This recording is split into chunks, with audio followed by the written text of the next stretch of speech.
Og nu har jeg været inde og spise på noget af det sjoveste, jeg længe har prøvet. En grill, der hedder El Fat Cat Grill. Den er sgu sjov. Den ligger inde i en baggård bag ved et autovaskeri.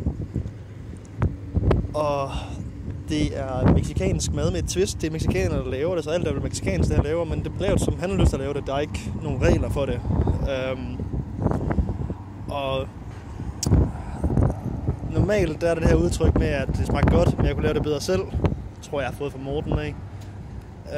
Det kan jeg sgu ikke sige om det her. Det smagte fandeme godt. Og altså, man fik det serveret i sådan en staniolpakke et eller andet, og det var